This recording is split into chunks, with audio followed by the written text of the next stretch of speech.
mas-uuliyiintan oo isugu jira wasiiro ka tirsan koonfur galbeed taliyaha booliiska iyo gudoomiyaha gobolka shabeellaha hoose ayaa maanta waxay gaareen magaalada Baraawe ee caasimada koonfur galbeed Soomaaliya. Waxaa garoonka diyaaradaha magaalada Baraawe ku soo dhaweeyay gudoomiyaha degmada Baraawe iyo saraakiil ciidan. Ugu horreyn waxaa warbaahinta la hadlay gudoomiyaha degmada Baraawe Dr. Liban isagoo soo dhaweeyay wafdiga maanta soo gaaray degmada Baraawe.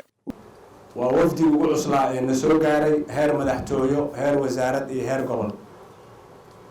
waxaan leenahay soo dhawaada magaalada idinka jecel yahay caasimadii koonfur galbeed ku soo dhawaada. hadduu alla idmo waxaan si gaar ah u soo dhaweynaynaa gudoomiyaha gobolka oo markii noogu dambeysay oo golihii deegaanka la dhisayay nala joogay asoo ah wasiirka dhalinyarada iyo isboortiga dowlad goboleed koonfur galbeed. waxaa maanta nasiib wanaag ah haddana inuu noo yimid golihii deegaanka oo muddo 6 bilood dhisan howlo badan soo qabtay oo culus ay ugu weyneed maxay ahayd doorashadii ka dhacday magaaladan inuu nagu soo laabtay asigoo ah gudoomiyihii gobolka markiisii saddexaad.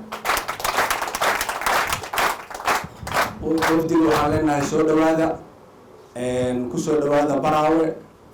hadduu alla idmo intayna la joogi doonaan wafdiga qorshaha ay noo wadaan ayagaa noo faahfaahin doona.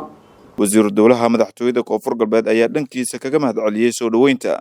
kaliya waxaan rabaa inaan ku daro gudoomiye waxaan salaan kaaga sidaa adiga shacabkaaga reer Baraawe madaxweynaha dowlad goboleedka koonfur galbeed mudane Cabdicasiis Xasan Maxamed.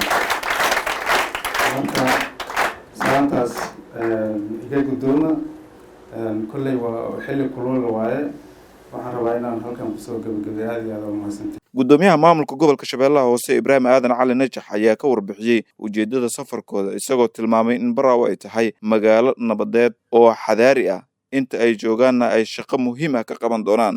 maamulka halkan ka dhisan ciidamada amniga iyo odayaasha si guud ahaan inay wada shaqeeyaan. siyaasadda dowladda ayaa ah marba dadku waxay u baahan yihiin in wax lagu soo siyaadiyo.